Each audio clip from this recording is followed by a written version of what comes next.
All right, Cory, let's hit up some lanes and gather some resources.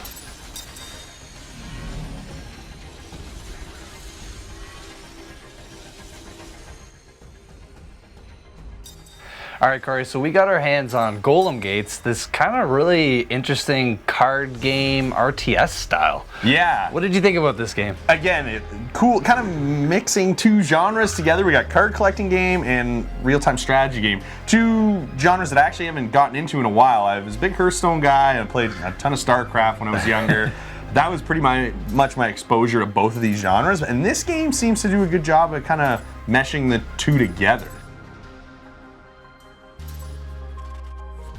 I jumped into the campaign to start this one off, and what it kind of does is it sets this kind of a post-apocalyptic environment up, and we have a Harbinger, which is kind of the main character, and he's the powerful unit that kind of spawns all the other units around on the map, but he's the one guy that you have to protect, because if you lose him in the battle, then it's over. And what you're actually trying to do is go destroy the Golem Gates that the other opposite team is holding, and you're trying to also get rid of their Harbinger as well. They have one, and they're also making units kind of at the same time. And the way you make the units, and this is kind of where the two genres mesh together, is you actually get a deck of cards that you can create before you go into battle. So with this customization option with building decks is something I like. Yes. And you can pick, you know, as few cards as you want or as many cards as you want, because what happens in this game is slowly over time, you actually start with 5 cards, and as you use them up, they slowly just start getting picked out of your deck. Yeah. Which I thought was kind of cool, because they get picked at random, so this is where kind of building the decks comes into play. You want to make sure that a lot of strategy. Yeah, you're putting the right cards in there, because you don't want cards coming up that you can't use, because in this game, what I noticed, if you're not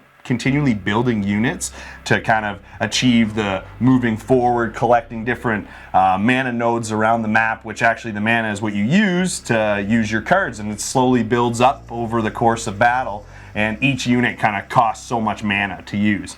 So in this one, it's a lot of kind of strategy, and for me, I actually really enjoyed this. Yeah, man, I thought it was really cool. It's simple enough because there's only one resource. You have to go out and collect these resource nodes, and the more you have, the quicker you gain. So that's the whole objective. You want to collect as many resource nodes as fast as possible and defend them. So that is really cool. But another thing that kind of you were saying about the deck is, what I thought was interesting that I've never seen in a game is, once you've burned all your cards, you get to shuffle your deck. Ooh, but there's a penalty. Yes, and this is what I thought was really cool. So when you choose to shuffle your deck, there's a 15-second period where you cannot do anything.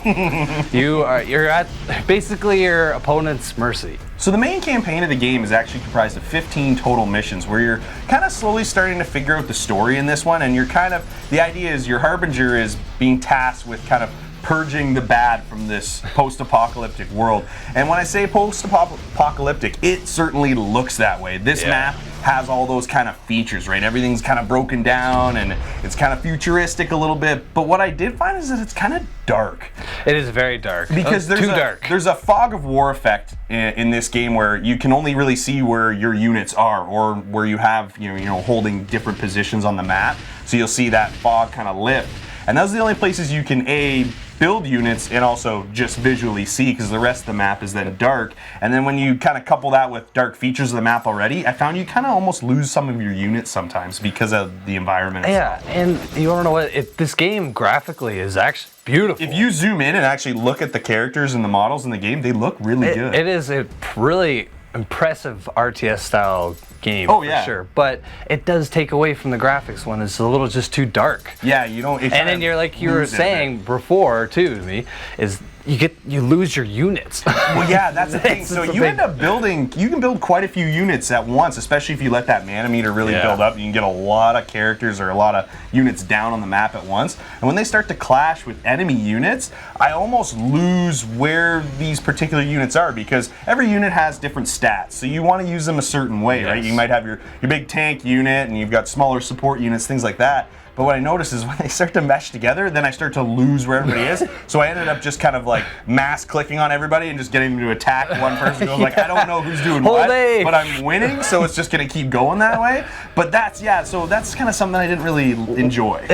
That is true, but one nice thing that they did do is that you can navigate just by clicking up and down, and on the left side of your screen, it shows each individual unit pack. So you'd be like, oh, I'm on this select unit. And that's true. There is that, but still, it adds a lot of chaos when you have a bunch of units on the. You have to click up and down a bunch, and then you're just jumping through camera angle. And you know what? I understand because we're kind of bringing this RTS element to the console, which is, you know, it's more tailored for PC gaming, just because it's a lot easier to move around with a keyboard and mouse. But they did a good job bringing it to console, I thought, because these games aren't easy to necessarily navigate. And using the function, like you said, where you can kind of switch your camera angles between the units you have available on the map, it does make it handy, but there is actually a bit of a learning curve with it. Yes. So, like I said, like you said, it's kind of, you're jumping around between all your units, and you're, you know, maybe going past who you wanted to, you know, focus on. So there's a bit of moving around, but again, it's all kind of aspects that once you master in this game, it really makes it fun.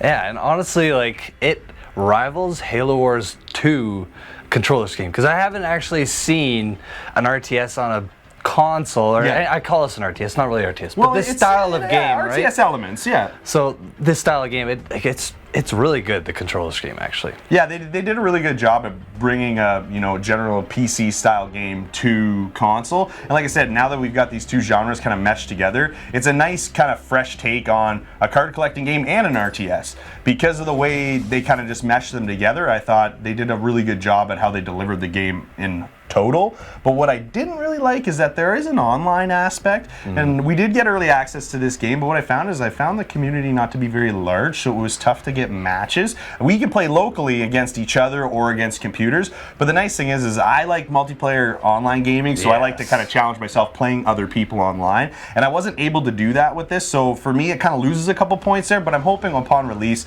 the community builds, because this game can really catch on, I think. I'm exactly there with you, because this game has been on Steam for a while now, and unfortunately it suffers the same thing. Just a smaller community, but that's not because the game is at fault. It's because there's just so many games out there. It kind of is getting overshadowed by all these other ones. But like you said, maybe with it coming to console and it being in pre-release, maybe that's kind of why. It kind of refreshes the community. Who knows? I'm hoping that it'll be a pretty strong community. Yeah.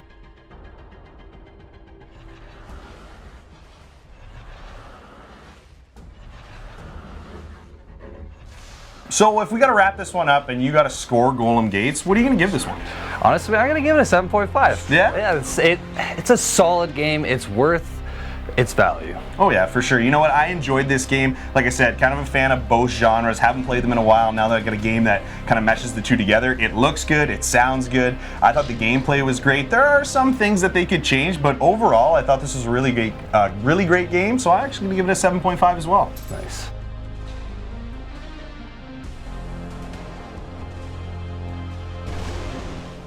Golem Gates is a great mesh between your classic card collecting game and a real-time strategy game. They managed to seamlessly integrate the drawing of the cards into the point-and-click action of this title. I did find some areas of the map looked kind of dark, and it was hard to find your units when they engaged in combat sometimes.